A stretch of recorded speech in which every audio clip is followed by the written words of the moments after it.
Between the kids being home and hosting, everything in our house gets used up in summer. With Instacart, I can save money by stocking up on all my favorite summer brands. I save time by getting everything delivered in as fast as an hour. And I save myself a sink full of dirty dishes by stocking up on paper plates for the annual summer cookout. Save more on summer essentials? Spend more time enjoying summer. Add summer to cart. Download the app to get free delivery on your first 3 orders. Offer valid for a limited time. Minimum $10 per order. Additional terms apply. Hey, it's Tal, showrunner of Regarding Dracula. I'm excited to announce that we have a merch store.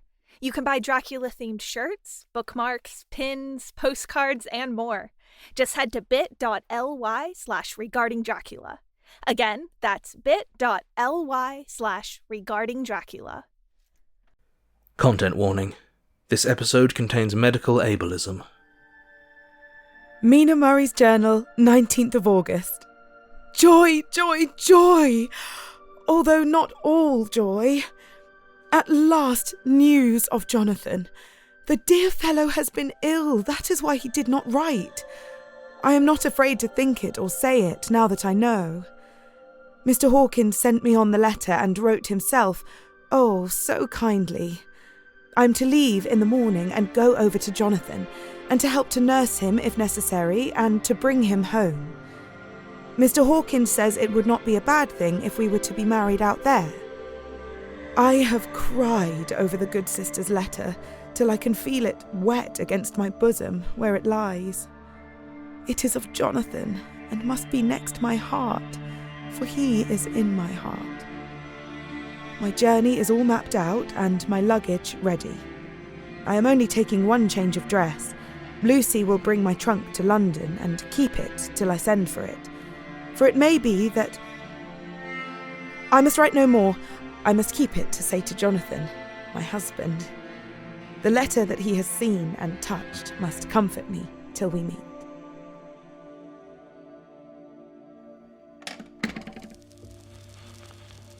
Dr. Seward's diary, 19 August. Strange and sudden change in Renfield last night. About 8 o'clock he began to get excited and sniff about as a dog does when setting. The attendant was struck by his manner and, knowing my interest in him, encouraged him to talk. He is usually respectful to the attendant and at times servile, but tonight, the man tells me, he was quite haughty. Would not condescend to talk with him at all. All he would say was, I don't want to talk to you. You don't count now. The master is at hand. The attendant thinks it is some sudden form of religious mania that has seized him. If so, we must look out for squalls, for a strong man with homicidal and religious mania at once might be dangerous. The combination is a dreadful one. At 9 o'clock I visited him myself. His attitude to me was the same as that to the attendant. In his sublime self-feeling, the difference between myself and the attendant seemed to him as nothing. It looks like religious mania, and he will soon think that he himself is God. These infinitesimal distinctions between man and man are too paltry for an omnipotent being. How these madmen give themselves away. The real God taketh heed lest a sparrow fall, but the God created from human vanity sees no difference between an eagle and a sparrow. Oh, if men only knew. For half an hour or more Renfield kept getting excited in greater and greater degree. I did not pretend to be watching him, but I kept strict observation all the same.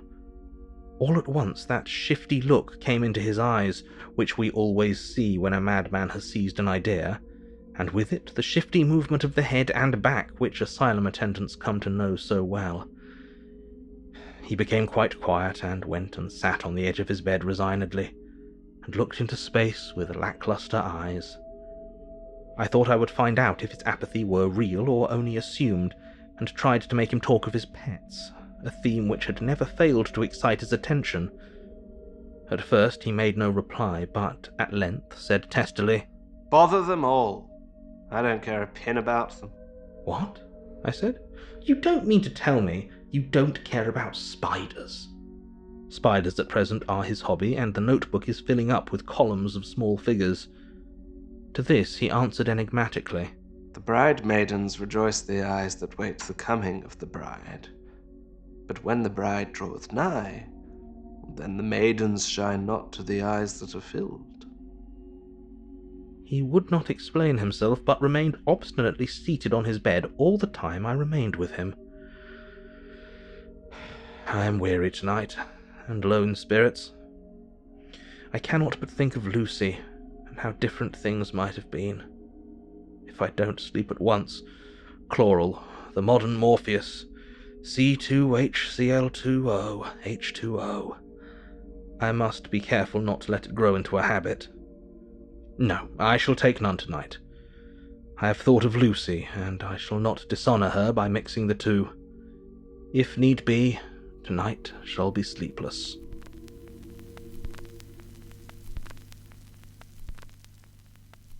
Later. Glad I made the resolution, glad that I kept to it. I had lain tossing about and had heard the clock strike only twice when the night watchman came to me, sent up from the ward, to say that Renfield had escaped. I threw on my clothes and ran down at once. My patient is too dangerous a person to be roaming about. Those ideas of his might work out dangerously with strangers. The attendant was waiting for me. He said he had seen him not 10 minutes before, seemingly asleep in his bed, when he had looked through the observation trap in the door. His attention was called by the sound of the window being wrenched out. He ran back and saw his feet disappear through the window and had at once sent up for me. He was only in his night gear and cannot be far off. The attendant thought it would be more useful to watch where he should go than to follow him, as he might lose sight of him whilst getting out of the building by the door. He is a bulky man and couldn't get through the window. I am thin, so, with his aid, I got out, but feet foremost, and, as we were only a few feet above ground, landed unhurt. The attendant told me the patient had gone to the left and had taken a straight line, so I ran as quickly as I could. As I got through the belt of trees, I saw a white figure scale the high wall which separates our grounds from those of the deserted house. I ran back at once, told the watchman to get 3 or 4 men immediately and follow me into the grounds of Carfax, in case our friend might be dangerous. I got a ladder myself and, crossing the wall, dropped down on the other side. I could see Renfield's figure just disappearing behind the angle of the house, so I ran after him. On the far side of the house, I found him pressed close against the old iron-bound oak door of the chapel. He was talking, apparently to someone, but I was afraid to go near enough to hear what he was saying, lest I might frighten him and he should run off. Chasing an errant swarm of bees is nothing to following a naked lunatic when the fit of escaping is upon him.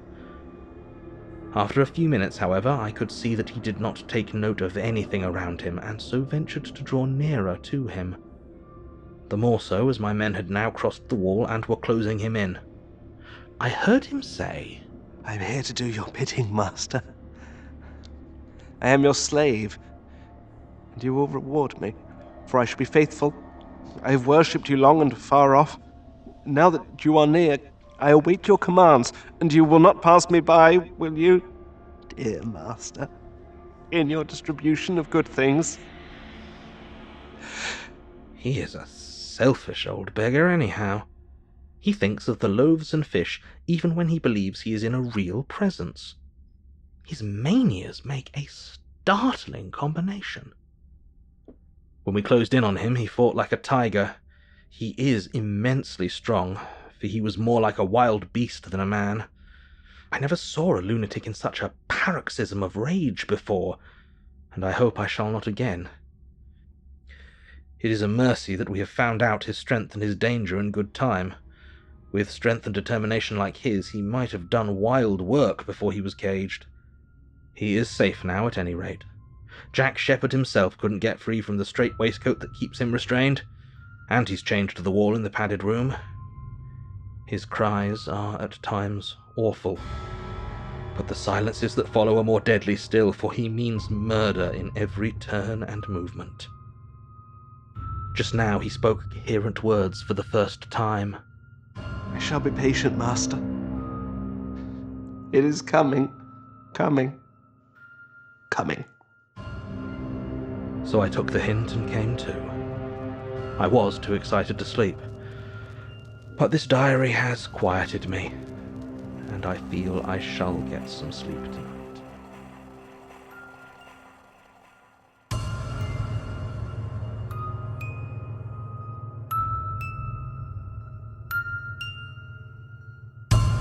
This episode featured Isabel Adamako Young as Mina Murray, Jonathan Sims as Jack Seward, and Felix Trench as Renfield. Directed by Stephen Indrisano and Hannah Wright. Dialogue editing by Stephen Indrisano. Sound design by Tal Manir. Produced by Ella Watts and Pacific S. Obadiah, with executive producers Stephen Indrisano, Tal Manir, and Hannah Wright. A Bloody FM production.